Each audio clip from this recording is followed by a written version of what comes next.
ایک مسئلہ پوچھا گیا ہے کہ جمعہ سے پہلے جو نماز پڑھی جاتی ہے اس کی نیت آپ نے کیسے کرنی ہے، اور اسی طریقے سے جمعہ کے بعد جو 4 رکعتیں پڑھی جاتی ہیں اس کی نیت کیسے کرنی ہے۔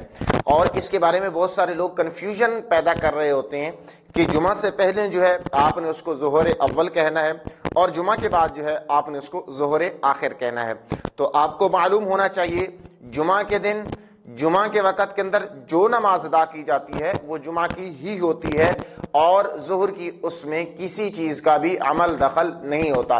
ہاں، اگر جس سے جمعہ فوت ہو گیا، جمعہ رہ گیا، جمعہ چھوٹ گیا، تو اس کے لیے حکم یہ ہے کہ وہ نماز ظہر ادا کرے گا۔ جمعہ کے دن جو 4 رکعت جمعہ سے پہلے ادا کی جاتی ہیں ان کا حکم، اور جمعہ کے بعد جو 4 رکعت سنتیں ادا کی جاتی ہیں ان کا حکم یہ جمعہ والا ہی ہے۔ اب معلوم ہوا کہ یہ تمام رکعتیں جمعہ کی رکعتیں ہیں۔ جب یہ تمام رکعتیں جمعہ کی رکعتیں ہیں تو اس میں ایک آپ کو یہ معلوم ہونا چاہیے کہ جو نیت ہوگی وہ بھی جمعہ کی ہوگی۔ اب نیت کے اندر بہت سارے لوگ یہ کنفیوژن پیدا کرتے ہیں کہ جی نہیں، یہ ظہر کی ہونی چاہیے۔ تو آپ کو معلوم ہونا چاہیے کہ نیت جو ہوگی وہ نماز جمعہ کی ہی ہوگی۔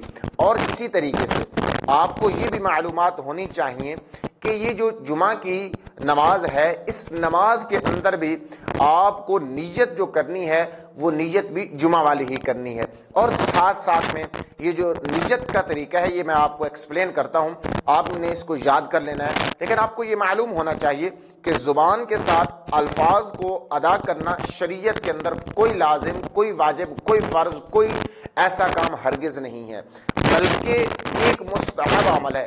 کر لیا تو ثواب ہے، نہ کیا تو کوئی گناہ نہیں ہے۔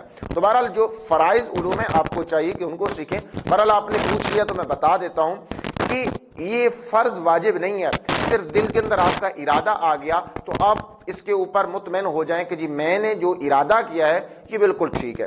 بہرحال آپ نے جب نیت کرنی ہے تو اس نیت کے اندر یہ آپ نے الفاظ کہنے ہیں کہ 4 رکعت نماز جمعہ، آپ نے نہ اول وقت کہنا ہے نہ آخر وقت کہنا ہے۔ جی جمعے کا وقت ہے تو جمعے کا وقت ہی ہوگا، تو نماز جمعہ کہنا ہے آپ نے، 4 رکعت نماز سنت مؤکدہ وقت نماز جمعہ کہنا ہے آپ نے۔ ظہر اول ظہر یا اول جمعہ یہ ہرگز نہیں کہنا۔ تو اس طریقے سے آپ نے نماز جمعہ سے پہلے جو 4 رکعتیں ان کی بھی آپ نے مکمل نیت کرنی ہے، اور اسی طریقے سے جو آخر کے اندر ہے اس کی بھی آپ نے اسی طریقے سے نیت کرنی ہے، ظہر کے الفاظ نہیں لے کر آنے۔ اللہ تعالیٰ آپ سب کو عمل کی توفیق عطا فرمائے۔ اللہ رب العزت ہم سب کو مسائل سیکھنے اور ان پر عمل کرنے اور آگے پہنچانے کی توفیق عطا فرمائے۔ السلام علیکم ورحمۃ اللہ وبرکاتہ۔